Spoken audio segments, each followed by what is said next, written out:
You worked on an IP that was one of my favorite movies of all time that translated into a TV series perfectly, in my opinion, which was Wet Hot American Summer. Yeah, yeah. So, like, that is, top 5 comedies for me of all time. Oh, 100%. Oh, yeah, 100%. Love the original, love the remake. And so when I heard about the series coming out on Netflix, I was like, oh, fuck, dude. Why would you do this? Right. And then it came out, and I was like, oh, fuck, this is awesome. That was I have some cool stories about that. Okay. If you want to hear them. Yes. I love Kristen Wiig. We are diehard fucking Wet Hot American Summer. So it was crazy. So I got hired for that. I left a tour I was on and went home to do that. Okay. I got the call. I applied for the job. And I left for this tour, and then I got the call mid-tour. And my manager was like, "Look, dude, if you need to do this, and if you want to do it, you got to get on a fucking plane tomorrow morning. You got to get the fuck out of there." And it's every fucking all-star in comedy that was doing that thing. Well, in the beginning, this is the cool story. So in the beginning, I did, and I went home, and we started right away, and it was me and a bunch of other not known writers, who now actually one of the writing team went on to create Search Party. Ah, shit, no way. It was wild. Yeah. They were a writing team that were there and got hired because they were students of Michael Showalter's in a class he taught. They weren't there because of that, but that's how he found them. Sure. And that was their first gig, and then they created Search Party, coming off the heels of season 1. It was fucking crazy. That's wild. When Search Party blew up the way it did, we were like, whoa, holy shit. Anyway, so it was the writers, and it was David Wayne and Michael Showalter and John Stern, the producer. And we were all in a room, and they were like, okay, so the series is going to be a prequel to, it's going to be the summer leading up, or it's going to be the events leading up to the first movie. And we're like, okay, cool. And you guys are all 10 years older now. Yeah. And they were like, yeah. And they were like, that'll just be part of the joke. And that's what's going to be funny. And we were like, okay, cool. And they were like, we don't know if anybody is coming back. But we would like you all to read a script we had written that was a sequel called Wet Hot American Winter that never got produced. Okay. So we read this screenplay. It was funny. It wasn't as good as the first one, but it was funny, and there was stuff in it that they wanted to pull there were good moments. Yeah, some good bits. Yeah. And they were like, let's start just kind of assembling ideas here and just coming up with ideas. So it was like a couple weeks of just what could be a thing that happens at the camp? Maybe there's a Jason is loose, and it's like a horror movie, or what we should do? It'd be funny if we saw Ken Marino's character have to buy condoms for the first time. It was all these just random ideas, and you'd go in and you'd pitch things and blah blah blah blah blah, and they would come in every other day, and they'd be like, Elizabeth Banks is in. She's going to come back. Paul Rudd. Yeah, we're like, that was the biggest. That's my favorite. That's my favorite. Yeah. We were like, because we had a feeling, we were like, they clearly have a connection to Ken Marino. He'll probably come back. Joe Trulia will probably come back. They were all in the state together. Yeah. But we were like, what about the fucking, Paul fucking Rudd? It was he was blowing up. Yeah, I remember Ant-Man right now. Yeah. I remember the day they came in, they go, we got Paul Rudd, we have him for 3 days. And we were like, what? And then I remember when they were like, we got Bradley Cooper. Bradley Cooper can come, but he can only shoot for 1 day because he's in between. He was doing Silver Lining so much more than 1 day. And he was only doing Oscar shit, and they were like, hey, man, can you come back and do 1 day of Wet Hot American Summer? So then, because of everybody's schedule, we got the core group back, and then we started scripting out what the story of the show was. And then, because of everybody's schedule, Michael Showalter comes into the room one day and he goes, okay, change of plans. The entire series takes place over 1 day. It's the day before the kids come back. And we were like, wait, what? And he was like, it's going to be called First Day of Camp. And we were like, okay. And it seemed insane when he said it, but then as he started explaining how it would work, it all kind of made sense. And that's the only way you could do it with everybody only giving 1 or 2 days. You'd have to run from scene to scene, same costume. Yeah. So if you notice, Bradley Cooper is only in the music hall. He's only in the recital hall.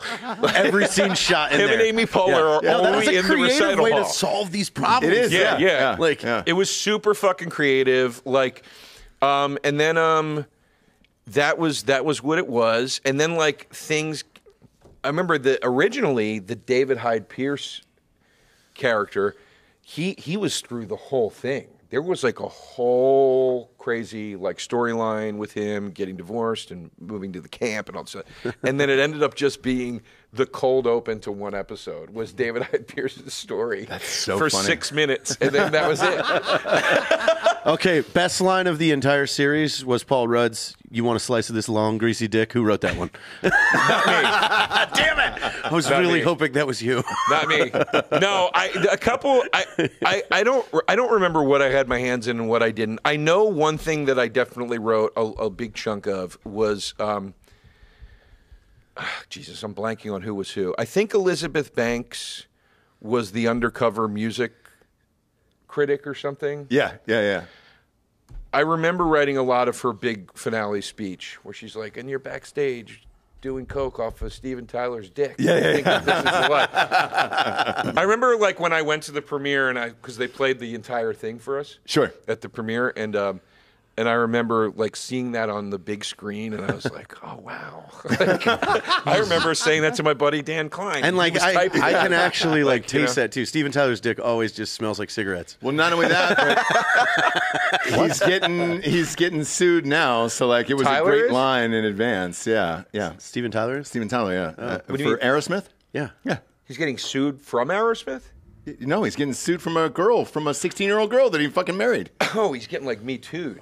No. Just sued? It's only, what do they call it, Dan? It's only a civil suit for this one because you can't go back and do a criminal suit. But he had a autobiography that came out where he talked for like 3 chapters about getting this mom, it's a terrible story, to marry off his daughter, sign off on the marriage certificate because transporting her state to state because she was 16 was sex trafficking. Correct. And, it's a real mad. Well, hey, real mad by the case. way, like Christ. that is you should know this. Like if you're How should writing, I know this? No, I'm sorry. Caveat. Period. Paragraph. Jesus Christ, man. Wait, Yeah. I'm talking from a writing standpoint.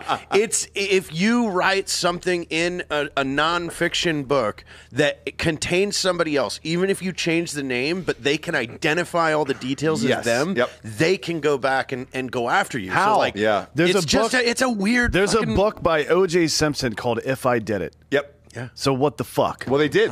They went after him for civil and they won. Yes. No. The Goldman That should family be a criminal. won. That should be a new criminal charge, right? No. No. Once This you're is in- civilly. Yes, civilly. If they can identify themselves as being part of your story that you profited on, and they didn't sign a release, like this is literally why I stopped my Fishing with Nets book. Yeah. Because when I went down the legal route about it, they were like, if any of these people identify themselves, they can come after you for a portion of anything that you made off. Yeah, That. and I'll OJ burn the pile of money like the Joker and then blow my brains out on the ashes. Fuck you. You're not getting any of my goddamn money. I'm just saying. But with OJ, he was found innocent, and I think that's He was key found not here. guilty. See, we need yeah. to Well, parse you that can't go out back now. and try him, so So it's double I- jeopardy. With I new was evidence, saying you you can, should though, and know there's no this from a statute of limitations. literally Have it is the problem. standpoint, not from trafficking people from state to state. Yeah, I know. So you can't, you couldn't like retry OJ, but they could like bring Cosby to trial again because it's different charges, right? Correct. Like, different person. Yeah. So Well, if they- are you going on tour with him at all? Yeah, are you gonna? Yeah, He's you're gonna on- open he's up for him. going He's on going tour back in on tour. 23. I know. Yeah. Are you opening up for him?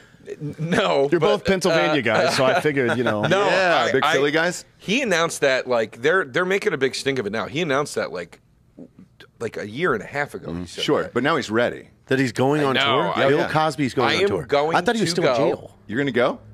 1,000%. Not because I think Bill Cosby is innocent or anything like that.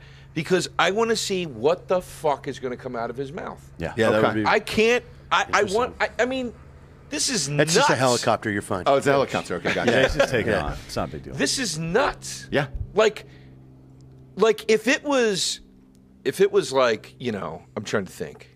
Okay, like let's say Lenny Bruce was still alive, and this whole fiasco happened with Lenny Bruce. You wouldn't care about going to see it because you'd be like, well, he's Lenny Bruce. He's going to go up and he's going to explain his side of it, and he's going to talk about it for Sure. like 2 fucking hours and read court transcripts and all this shit. Bill Cosby, can you think of a greater juxtaposition of a man that is in this situation versus who he is on stage? And going, how in the fuck is he going to navigate this? It would be like going to AA and Jesus is the first guy to talk. Yes. Like, my name's Jesus and I'm an alcoholic. Yes. Here's my story. I used to suck dick for coke. Whoa, Damn, Jesus. Damn, Whoa, Jesus. Jesus? I mean, I know we're in a Yeah. safe space, but Yeah. damn, Jesus. I wasn't Do you expecting think that. he will? Do you think he will? I think my vote. My guess is that he is going to ignore it completely. Yes. Jesus? Yes. No. Jesus. Oh, and or Cosby. Cosby. Yeah. He's not going to mention a single joke about it. Not Nothing. one single Well, he does. thing. He's always done a super clean show anyway, so I don't know how you navigate that and stay clean. You know. I think he will say something along the lines of, "It's good to see all of you, and Yeah, thank thanks for you your all support." for Yeah. something." Yeah, very broad, and then he'll be like, "I bet you he's got prison jokes. Yeah. I bet you he." Wait. They don't got no Jello in prison. Yeah. The craziest thing about his prison stint, and this is what everybody said from the jail, they were like, dude, most people come in and they have a hard time adjusting and everything else. They said black inmates looked up to him so much that he enjoyed prison. He was like a fucking godfather. And then he had one of the inmates was one of his assistants. And they would schedule out like 20-minute meetings with Cosby. And he would sit them down, ask them what they did, why they're here, and then try to change their lives. As fucked up as this is, he never really cared about getting out. What kind it was of the lawyers who found the loophole in it. Yeah. He was in it, and he was fine with it, and he was treated like a god in there. What kind of advice is he giving those inmates? You know, You know, probably how many pills and like the time period of like, Yeah. look, you drop it, and then it's 20 minutes later, like she's gonna fall down the stairs, and dead weight is a lot heavier to pick and up. you've than got you to talk think. about how Yeah, but, many. like- You got to talk about how many fibers there are in a sweater. You're Yeah. in for this. CSI reasons, like, obviously. but yeah, you think about the kind of the situation. You're in jail, and then all of a sudden Bill Cosby shows up, and you're just like, well, fuck, this was a real shitty situation. I guess, fuck it, I get to hang out with this guy. And nobody's nobody- going to act up because they don't want to lose their chance to see Cosby. Yes, everybody's waiting in line like he's, you know. So here's what we need to do. We need to take. Taylor Swift. This is what you guys are saying. We need to take all the black heroes and put them in prison to make prison better. I'm right? not saying that. That's what you guys were saying. But I'm No, I'm saying just it saying would it help was reform. shitty. Just these two. It would shitty help reform. situation. Yes, like if you put Kid Rock in a Nashville prison, everybody would be well, shit, man. You know, Hey man, can I? yeah, That's a good analogy. yeah. Like, but he's the cowboy, man. He's the American badass. Hey son, what are you here for? Well, I slapped a Waffle House waitress. He'd been there. He takes off his shirt. They're like, we don't even have to have you get any more tattoos. You already got. You're good.